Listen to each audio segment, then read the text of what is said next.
ఏదైతే ఈ శ్రీ శ్రీ శ్రీ నకులేశ్వరి దేవి సిద్ధిపీఠం నక్షత్రాలయం ఆధ్వర్యంలో వీరు సంకల్పించుకొని ఈ కోటి దీపోత్సవం ప్రోగ్రాన్ని నిర్వహిస్తున్నారు. దాన్ని ప్రైమ్ నైన్ ఛానల్ మీడియా పార్ట్నర్గా వ్యవహరిస్తూ ప్రజలందరికీ కూడా ప్రత్యక్ష ప్రసారాన్ని అందిస్తుంది. మరైతే ఇందులో భాగంగా దీన్ని ముఖ్యంగా ఈ ప్రోగ్రామ్ చేయాలని చెప్పేసి నందుస్వామి వారి సంకల్పం అన్నమాట. మరైతే దాంట్లో భాగంగా మనతో పాటు ఇప్పుడు ఈ ఏదైతే అసోసియేషన్ ఉందో దీంట్లో ఎగ్జిక్యూటివ్ మెంబర్ మోహనాచార్యులు గురువు గారు మనతో పాటు ఉన్నారు. ఆయనతో మాట్లాడి మరిన్ని విషయాలు ట్రస్ట్ గురించి, అలాగే ఈ ఆలయం గురించి, ఆలయం కట్టాలని వెనుకున్న ఆ సంకల్పం ఏంటి అనేది కూడా తెలుసుకునే ప్రయత్నం చేద్దాము. నమస్తే గురువు గారు. నమస్తే అమ్మా.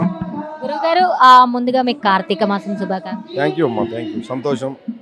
శుభ సాయంత్రం అందరికీ కూడా. శ్రీ శ్రీ శ్రీ నకులేశ్వరి దేవి సిద్ధిపీఠం వారి ఆధ్వర్యంలో ఈ యొక్క కోటి దీపోత్సవ కార్యక్రమాన్ని నిర్వహించడం అనేది చాలా సంతోషకరమైన విషయం. మరి ఈ కార్యక్రమానికి ఇంతమంది ప్రజాదరణ అనేది లభించింది. భక్తులు కూడా ఎంతో సంతోషంగా మనస్ఫూర్తిగా ఈ యొక్క కార్యక్రమాన్ని సంపూర్ణంగా జయప్రదం చేస్తున్నారు. ఇవాళ చివరి రోజు అనమాట. ఈ 5 రోజులు కూడా అద్భుతంగా ఈ కోటి దీపోత్సవం అనేది నిర్వహించడం జరిగింది. దీనికి రెస్పాన్స్ కూడా చాలా మంచిగా వచ్చింది. మరి ఆ శివకేశవుల యొక్క అనుగ్రహం మనందరిపై ఉండాలని చెప్పి మనస్ఫూర్తిగా కోరుకుంటున్నాం.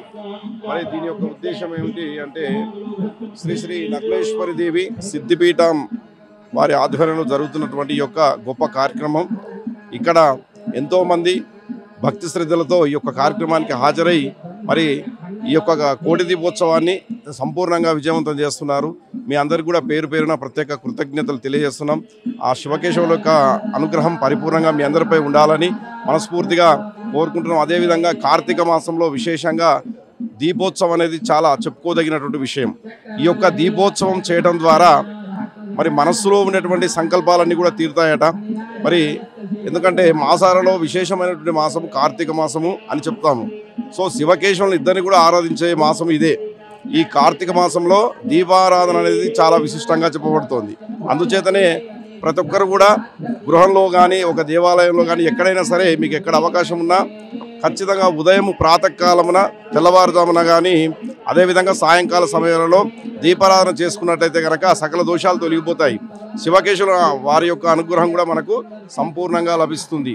అదేవిధంగా శ్రీ శ్రీ శ్రీ నకులేశ్వరి దేవి సిద్ధిపీఠం ఆధ్వర్యంలో నక్షత్రాలయ నిర్మాణం అనేది మా యొక్క లక్ష్యంగా మేము పెట్టుకొని ఈ యొక్క కార్యక్రమాన్ని నిర్వహించడం జరుగుతోంది.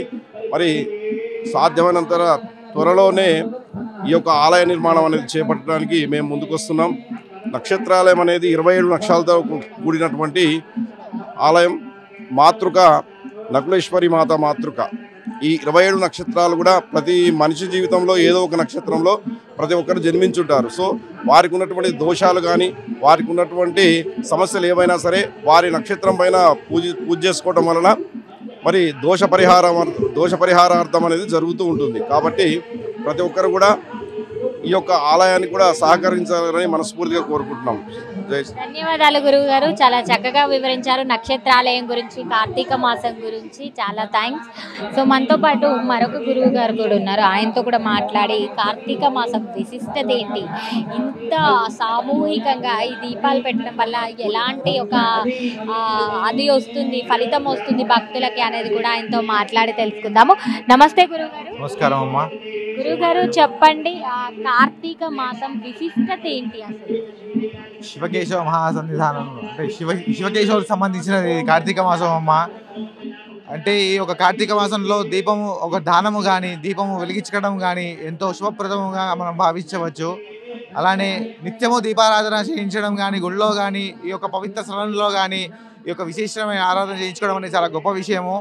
అలానే ఈ నకులేశ్వరి సిద్ధిపీఠం వారు కల్పిస్తున్న ఈ భక్తికి టీవీ వాళ్ళు ఎలా చేస్తున్నారో అలానే ఈ యొక్క ఆధ్వర్యంలో నకులేశ్వరి సిద్ధిపీఠం కూడా ఆధ్వర్యంలో చేస్తున్న ఈ యొక్క కార్తీక మాసము అంగరంగ వైభవంగా ఇది ఒక ఆఖరి రోజున జరుపుకుంటున్నాం మనము. ఈ యొక్క దీపోత్సవంలో భాగంగా ఇవాళ ఆఖరి రోజు ఇంత అడ్డంకులు వాళ్ళు ఇచ్చినా కూడా మీ యొక్క సహాయ సహకారులతోటి ఇంత బాగా జరుగుతున్నాం అంటే మీ అందరికీ కృతజ్ఞతలు మేము తెలుపుకుంటున్నాం నకులేశ్వరి సిద్ధిపీఠం గురించి. అలానే ఈ యొక్క దీపోత్సవంలో భాగంగా శివకేశవుల కళ్యాణము కానీ నరసింహస్వామి కళ్యాణము కానీ అలానే శివపార్వతుల కళ్యాణము అలానే సుబ్రహ్మణ్యేశ్వర స్వామి యొక్క ఆఖరి రోజు అయిన కళ్యాణం జరుపుకుంటున్నాము. విశిష్టంగా కోరుకుంటున్న ఈ యొక్క అభిషేకము కూడా అంతే భాగంగా జరుపుకుంటున్నాము మనము. మీ యొక్క మీ యొక్క సహాయ సహకారాలు ఈ నకులేశ్వరి సిద్ధి ఉండాలని కోరుకుంటూ సెలవు తీసుకుంటున్నాను. ధన్యవాదాలు గురువు గారు, చాలా చక్కగా వివరించారు. మరి అయితే మనతో పాటు ఇక్కడ ప్రతిదీ కూడా ఆయన పర్యవేక్షణలో జరుగుతుందని చెప్పుకోవచ్చు. ఆయన అండర్లో ఇంత అంగరంగ వైభవంగా ఈ కార్యక్రమాన్ని నిర్వహిస్తున్నారు.